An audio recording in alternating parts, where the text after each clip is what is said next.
In this lesson, we're going to be talking about doing static malware analysis. Now, by static malware analysis, I'm talking about doing an analysis of the file in a static fashion, meaning we aren't actually going to run the executable to see what happens.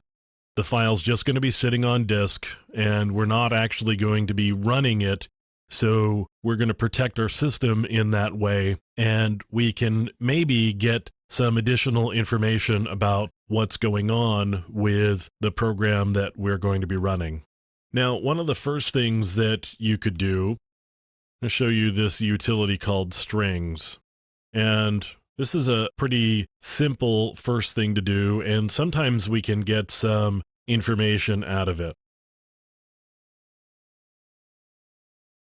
So I've got this program called strings here, and I'm actually just going to run strings on itself, and just to show you how this works.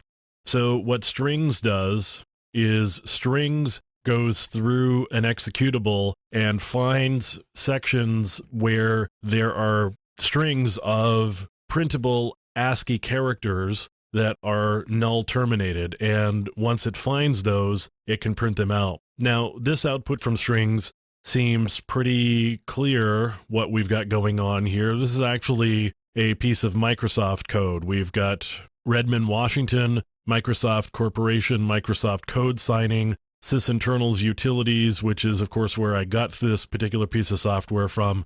So you can see different Microsoft URLs that are installed here, and these are all built into the code.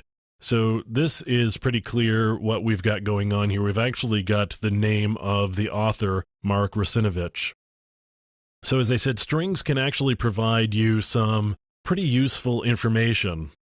Now, what I'm going to do here is open up a different program that can give me a different set of information. And what I've got here is a program called XE Explorer. And XE Explorer is going to open up an executable. I'm going to go into a directory here called Zeus, and let's just open up bot.exe. So what I've got here is it's pulled that executable apart, and it's given me some information here. So I can see that it's destined for a 32-bit machine. This isn't 64-bit code, it's 32-bit code. It tells me that it's a portable executable, which means it's an executable that's designed for a Windows operating system. And you can see over here there's a tab called strings, and it does the same thing that the strings utility did. It's just that this particular utility, XE Explorer, also provides additional information.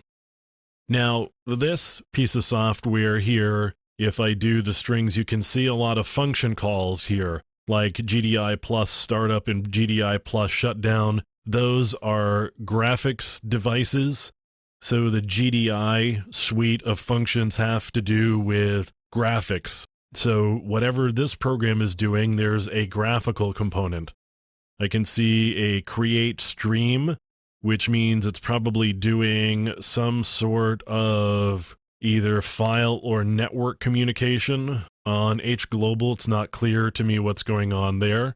Although if you look 2 lines above 47 on to line 45, it says GDIP save image to stream. So it looks like we're grabbing some images or graphics and we are saving them out in some fashion. So if I keep scrolling down, I can see a number of other functions. I can also see a lot of just garbage here. And sometimes that garbage is just, we found something that looked like a string but actually wasn't, and it could just be some opcodes, or it could be other pieces of data that look like strings but aren't actually strings. I've got the different sections here, so you can see this XE Explorer actually pulls the whole executable apart and presents you with a pretty unified view of what's going on. So you get a lot of information about the executable. Now, I've got information about the executable. I've got some strings that may provide me with some information about what's going on.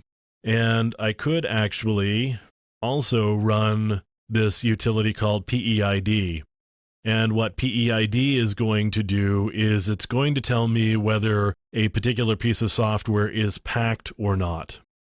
So the first thing I need to do is I need to find a file to open up. I'm going to go back into Zeus and see if I can find a useful executable here. So let's open up this one. And this says nothing was actually found. It does say UPX in the EP section, and when I did a deep scan, it actually says UPX.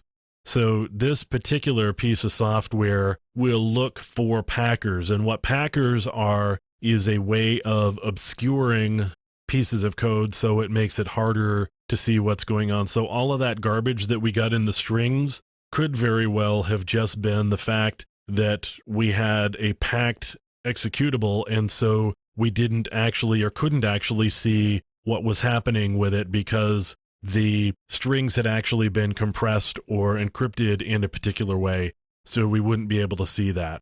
So seeing that something is packed suggests that it may be a piece of malware, and different packers may be associated with different pieces of malware, so we may get some information about the executable based on the packer that happens to be used and the version of the packer that happens to be used.